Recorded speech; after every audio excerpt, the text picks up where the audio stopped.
안녕하세요. 아토즈 아카데미 신윤진 강사입니다. 오늘은 여러분께 서울대학교 일반 전형에 대해서 간략하게 설명하기 위해서 카메라 앞에 섰습니다. 일반 전형과 관련한 구체적인 정보들 어디서든지 많이 얻을 수 있어요. 따라서 그 부분을 앵무새처럼 이야기하기보다 다른 데서 듣기 어려운 일반 전형을 준비하는 데 있어서 주의해야 할 점들이 무엇이 있는지 그런 점들을 여러분한테 간략하게 이야기를 해드릴 테니까 이 영상을 보고 내가 일반 전형을 준비하고 일반 전형을 지원하는 데 있어서 약간 팁을 가져가기를 바랄게요. 올해 일반 전형에 있어 가장 큰 특징이라고 한다면 인원 변동이라고 얘기할 수가 있겠는데 그 인원 변동이 작년에 비해서 크지는 않아요. 근데 그 인원 변동이라고 하는 건 지균을 좀 같이 봐야 됩니다.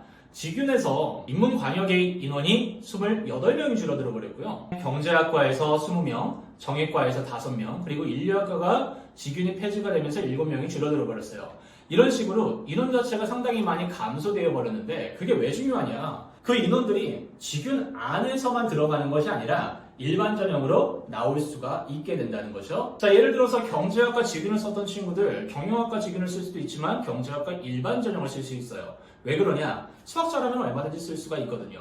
정액과도 마찬가지고요. 그 다음에 인문광역을 썼던 친구들 당연히 인문대회 일반 전형으로 나올 가능성도 상당히 많이 존재하겠죠. 따라서 그러한 인원들이 많이 확장이 되어버리면 그들과 경쟁을 해야 되는 처지가 생기는 과들이 몇 가지가 생겨요. 어디에든 맞춰질 수가 있는 전공 적합성을 가진 과들 같은 경우에서는 경쟁률이 좀 더 오를 수가 있겠다라는 생각을 가지고서 일반 전형을 쓸 필요가 있지 않을까 하는 생각이 듭니다. 그리고 여러분들이 상담을 받다 보면은 작년 데이터들을 보면은 내신 50% 컷이나 70% 컷 이런 걸 가지고 상담을 좀 많이 받아요. 그래서 다른 과에 비해서 내신의 컷이 낮은 과가 있으면 올해 여기를 한번 지원해봐라 이런 식으로 상담해주는 선생님들이 상당히 많을 겁니다. 근데 그런 상담이 약간은 좀 위험할 수는 있습니다. 왜냐하면 제가 예시로 보여드릴게요.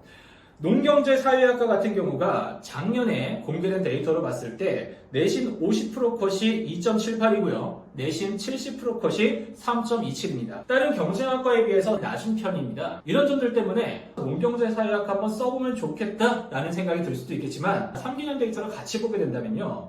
그 전년도에 50% 컷이 1.8이었고 70% 컷이 2.2였습니다. 이런 식으로 상당히 높았기 때문에 작년도에 진원을 덜 했어요. 그러니까 올해 작년 데이터만 가지고서 평가를 하겠다? 좋은 평가 기준 안 됩니다. 그리고 또 하나, 특히나 농경제사회학과 같은 경우는요. 인원수가 19명에서 14명으로 5명이 줄어들어 버렸습니다. 이 말은 무엇이냐? 경쟁이 닥터질 수가 있다는 이야기죠. 자, 이런 점들을 다 같이 고려해서 내가 과연 이런 학과를 지원해도 될까? 혹은 내 전공을 돌려서 이런 쪽을 지원해도 될까? 이런 것들을 같이 고려해야지 그냥 단순히 데이터만 놓고서 여기가 딴 데보다 높지 않다 그러니까 내가 여기 쓰겠다 이런 식으로 접근하는 것은 선생님은 조금은 말리고 싶네요. 그래서 일반 전형을 본다고 얘기했을 때 여러분들이 올해 생각해야 될 가장 중요한 것은 일단 작년에 선배들이 간 사례가 있다면 그런 것들 한번 참고해 보고요. 그렇지 않다면 대학 어디 가나 이런 데이터들을 봤을 때 데이터들이 어떠한 경향성을 가지고 있겠구나 그런 것들을 한번 확인해 보세요. 그리고 난 다음에 그거를 올해 인원 변동하고 연동을 해봐서 내가 경쟁력이 있겠다 없겠다라고 하는 걸 한번 체크를 해보고요. 그 다음에 서울대 같은 경우는 서류의 변별력이 상당히 높은 학교이기 때문에 내신만 가지고 판단하지 말고요. 내생기부에서 전공과 관련된 활동 그리고 세특에서 이 과목과 관련된 활동들이 명확하게 잘 들어가 있는지 그래서 내가 적극적으로 활동했다라고 하는 게 서류로 증명이 되어 있는지 한번 꼭 확인을 해보세요. 그게 되어 있지 않으면 아무리 내신이 좋다고 하더라도 사실 좋은 결과가 나오기가 어려울 수가 있습니다. 자, 그리고 무엇보다 서울대 일반 전형은 면접의 변별력이 상당히 높아요. 면접을 잘 보는 학생과 아닌 학생들 차이가 상당히 크게 나거든요. 그래서 가능하면 여름방학 때부터 철저히 면접 수업들 준비해 가면 좋을 것 같습니다. 이와 관련해 과연 내 서류가 좋을지 내가 어느 과를 가는 게 좋을지 면접 수업을 어디 거를 들으면 좋을지 고민이 된다면 아토즈입니다.